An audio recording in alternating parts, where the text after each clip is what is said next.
राजनाथ सिंह ने पाकिस्तान को दे दी चेतावनी। अगर पाकिस्तान ने दोबारा कोई हरकत की तो ऑपरेशन सिंदूर ने पाकिस्तान को दिया संदेश। बहुत ज्यादा कंफर्ट जोन में तो कभी नहीं जाया जा सकता, हमें अलर्ट रहना ही होगा।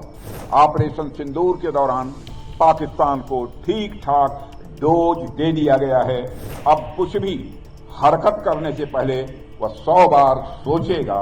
अगर पाकिस्तान ने दोबारा कोई हरकत किया तो उसका परिणाम क्या होगा, यह पाकिस्तान को भी अच्छी तरह से पता है। सब जिस स्थान पर यहाँ एकत्र हुए हैं, यह पूरा क्षेत्र अपने आप में कितना महत्वपूर्ण है, यह आप सबको बतलाने की आवश्यकता नहीं है। बॉर्डर एरिया होने के कारण यह रीजन सेंसिटिव भी है। बीते कुछ वर्षों में सरकार ने बहुत ही बड़े स्तर पर बॉर्डर एरिया में डेवलपमेंट एक्टिविटीज को भी प्रारंभ किया है। अब जैसे जैसे इस क्षेत्र में विकास होगा, वैसे वैसे आप सबके लिए चीजें और आसान होती जाएंगी। एक और बात, यह क्षेत्र पाकिस्तान बॉर्डर के पास है, इसलिए बहुत ज्यादा कंफर्ट जोन में तो कभी नहीं जाया जा सकता, हमें अलर्ट रहना ही होगा। हालांकि अभी कुछ दिन पहले ऑपरेशन सिंदूर के दौरान पाकिस्तान को ठीक ठाक डोज दे दिया गया है। अब कुछ भी हरकत करने से पहले वह 100 बार सोचेगा, और अगर पाकिस्तान ने दोबारा कोई हरकत किया तो उसका परिणाम क्या होगा, यह पाकिस्तान को भी अच्छी तरह से पता है। क्योंकि ऑपरेशन सिंदूर साथियों अभी खत्म नहीं हुआ है, उसे सिर्फ स्थगित किया गया है। लेकिन फिर भी मैं यह कहूंगा कि हमें हर तरीके से हमेशा अलर्ट रहने की आवश्यकता है।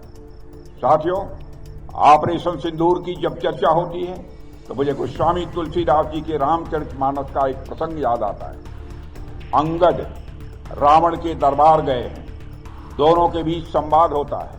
अंगद रावण को भावी युद्ध के बारे में आगाह करते हैं, चेताते हैं, वार्निंग देते हैं। अभिमानी रावण कहता है, युद्ध आदि की चिंता मैं नहीं करता हूं, तुम्हारी सेना में सब बानर भालू हैं, लड़ने वाला है कौन, तुम्हारे यहां योद्धा है कौन?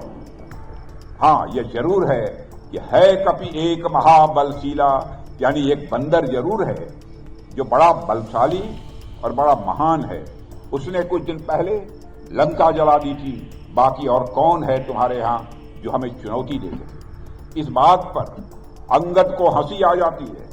अंगद कहते हैं, ऐ मूर्ख रावण, जो अति सुभट सराहे हूं रावण, जो तो सुग्रीव केर लघुधामन, चलई बहुत सो वीर न होई, पठवा खबरी लेन हम सोई। यानी हे रावण, जिसको तुम बहुत वीर और बलशाली कह रहे हो, वे तो कोई वीर नहीं हैं, वह तो बस इधर उधर कूद फांक करते रहते हैं। उसे तो हमने बस खबर लेने के लिए भेजा था और वो लंका का काम तमाम कर गया। तो सोचो, जिस दिन असली योद्धा लोग आएंगे उस दिन तुम्हारी गति क्या होगी। साथियों, ऑपरेशन सिंदूर में मैं समझता हूं कि हमारे पायलट्स ने तो बस हालचाल ही लेना चाहा था और थोड़ी ही देर में उन्होंने पाकिस्तान की यह गति कर दी।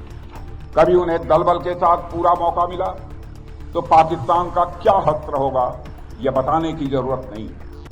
पर साथियों, हमारे शत्रु चाहे वे बाहरी हों या आंतरिक हों, कभी निष्क्रिय नहीं रहते, वे हमेशा किसी न किसी रूप में सक्रिय रहते हैं। ऐसे में हमें उनकी गतिविधियों पर लगातार पैनी नजर बनाकर रखनी ही होगी तथा उसके अनुसार उचित और प्रभावी कदम भी उठाने होंगे। प्रभातखबर.com, विश्वास वही, रफ्तार नहीं।